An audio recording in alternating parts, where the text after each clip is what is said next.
ये सरकार का गाइडलाइन है कि प्रत्येक पंचायत में ये कमेटी बनाना है, बाल कल्याण एवं संरक्षण समिति बनाना है। क्योंकि ये केवल पंचायत में ही नहीं बनता है, बल्कि ये आपका प्रखंड स्तर पर, जिला स्तर पर, राज्य स्तर पर ये सभी कमेटियाँ बनती हैं। और ये कमेटी बनाने का मुख्य उद्देश्य ये है कि हमारे समाज में रहने वाले जितने भी बच्चे होंगे,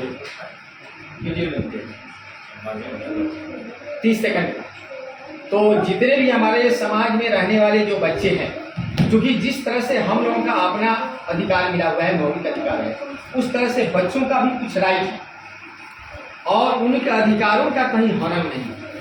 बच्चों का मुख्यतः 4 अधिकार है। पहला, जीवन जीने का अधिकार, सुरक्षा का अधिकार, विकास का अधिकार और स्वाभाविक। इसमें सभी अधिकार इसमें आ जाता है।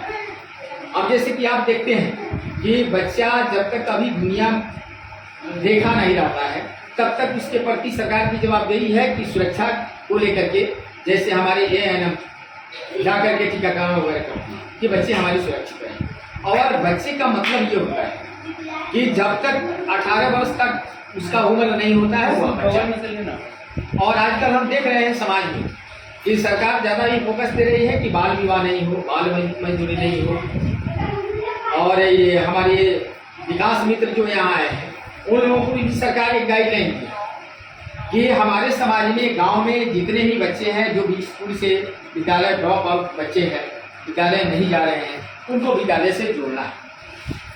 तो इसलिए अभी आज जो है ये केवल कमेटी गठन किया जा रहा है और ये कमेटी का प्रत्येक 3 माह के अंदर जो है इसका फिर बैठक होता है।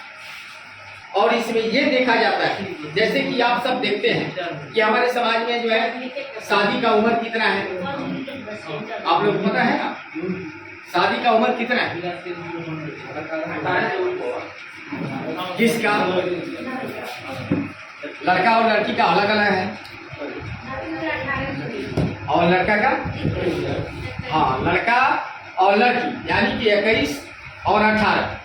अगर मान लीजिए कि किसी गांव में अगर कोई शादी लड़की का होता है, वह लड़की ठीक है 18 साल की है, लेकिन उस गांव में बारात कहीं आया है, देख रहे हैं कि 9 से जो है उसमें 20 साल के शादी हो रहा है, तो क्या वह बाल विवाह नहीं है? वह भी बाल विवाह। यानी कि जब तक उनका 21 साल उम्र बच्चा का नहीं, लड़का का नहीं है, शादी हो रहा है, तो वह बाल विवाह है।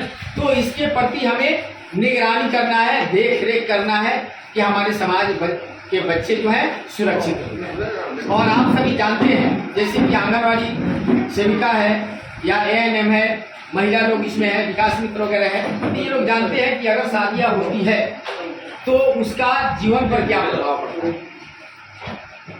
आप लोग भली भांति इसको जानते हैं कि शारीरिक और मानसिक विकास नहीं हो पाता है, तरह तरह की समस्याएं हो जाती है, तो इन पर ध्यान देना है। दूसरी बात ये है कि आंगनबाड़ी के माध्यम से एक परवरिश योजना चलता है। तो परवरिश योजनाओं में वैसे बच्चों को लाभ दिया जाता है, जैसे कि मान लीजिए कि किसी के माता पिता दोनों नहीं हैं।